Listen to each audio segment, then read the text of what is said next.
नमस्कार। चलिए आज एक बहुत ही जरूरी विषय को आसान भाषा में समझते हैं। हम सब मनी लॉन्ड्रिंग की बात तो करते हैं, लेकिन इससे पहले कि पैसा लॉन्डर हो, वो आता कहाँ से है? जाहिर है किसी न किसी अपराध से। पर वो कौन से अपराध हैं? तो आज हम गिनाओ इन्हीं अपराधों को समझने वाले हैं जो भारत में मनी लॉन्ड्रिंग के किसी भी केस के कानूनी बुनियाद होते हैं। देखिए, मनी लॉन्ड्रिंग से लड़ाई में हर अपराध को एक जैसा नहीं देखा जाता। ये कोई आम जुर्म नहीं, बल्कि एक ऐसा जुर्म होना चाहिए जिसे कानून खास तौर पर मान्यता देता हो। और यहीं से हमारे सामने आता है एक बहुत ही अहम कॉन्सेप्ट, अनुसूचित अपराध या स्केड्यूल्ड ऑफेंस। इसको ऐसे समझिए कि अनुसूचित अपराध वो पहली सीढ़ी है जिसके बिना मनी लॉन्ड्रिंग की जांच शुरू ही नहीं हो सकती। कानून इस मामले में बिल्कुल साफ है। अगर कोई अनुसूचित अपराध हुआ ही नहीं तो फिर अपराध की आय भी नहीं होगी, और अगर अपराध की आय नहीं तो लॉन्ड्रिंग किस चीज की होगी। अब जो बात सबसे ज्यादा हैरान करती है वो ये है कि इस लिस्ट में आखिर कौन कौन से अपराध शामिल हैं।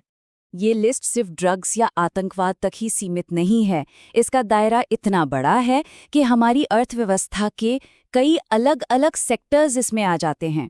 ये कुछ कैटेगरीज है, मतलब देश के खिलाफ अपराध जैसे जाली नोट छापना, हत्या, अपहरण जैसे जुर्म, भ्रष्टाचार, ड्रग्स की तस्करी, यहाँ तक कि पर्यावरण से जुड़े अपराध और कॉर्पोरेट फ्रॉड भी इसमें शामिल हैं।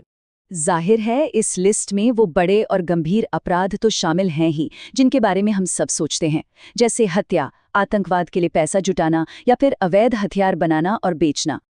लेकिन कुछ ऐसे अपराध भी हैं जो शायद चौंका दें, जैसे कि कॉपीराइट का उल्लंघन, नकली ट्रेडमार्क का इस्तेमाल, यहाँ तक कि जानवरों का अवैध शिकार भी एक अनुसूचित अपराध है जिससे होने वाली कमाई मनी लॉन्ड्रिंग के दायरे में आ सकती है। चलिए अब जरा इस लिस्ट के स्ट्रक्चर को समझते हैं। देखिए, पूरी अनुसूची को 3 अलग अलग भागों में बांटा गया है। तो पार्ट ए और पार्ट बी में जो मुख्य फर्क है वो पैसे का है। पार्ट ए में शामिल गंभीर अपराधों के लिए कोई मिनिमम वैल्यू नहीं है, लेकिन पार्ट बी के अपराधों में एक मॉनेटरी थ्रेशोल्ड यानी एक तय रकम की सीमा लागू होती है, और वो सीमा है 1 करोड़ रुपए। मतलब पार्ट बी के तहत आने वाले अपराध में अगर कुल कीमत 1 करोड़ या उससे ज्यादा है तभी पीएमएलए के तहत कार्रवाई होगी। और फिर आता है पार्ट सी।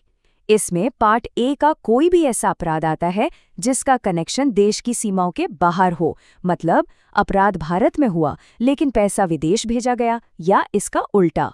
तो सवाल ये है कि ये पूरी लिस्ट और इसके हिस्से कानून लागू करने वाली एजेंसियों और हमारे फाइनेंशियल सिस्टम के लिए इतने ज़रूरी क्यों हैं?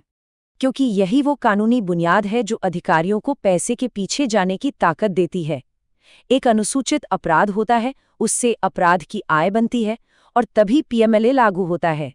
इसके बाद ही एजेंसियां उस पैसे के रास्ते की जांच कर सकती हैं, प्रॉपर्टी अटैच कर सकती हैं और आखिरकार उस काली कमाई को जब्त कर सकती हैं। तो कुल मिलाकर याद रखने वाली बात यह है कि अनुसूचित अपराध ही वो पहली कड़ी है जो असल दुनिया में होने वाले जुर्म को उसके खिलाफ होने वाली फाइनेंशियल लड़ाई से जोड़ती है। ये लिस्ट बहुत बड़ी है और ये एजेंसियों को अपराधियों की फंडिंग काटने की असली ताकत देती है।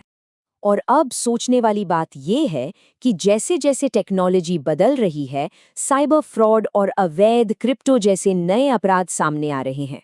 तो आने वाले वक्त में इस लिस्ट में और क्या-क्या जुड़ सकता है? अपराध का तरीका बदल रहा है तो जाहिर है ये लिस्ट भी हमेशा बदलती रहेगी।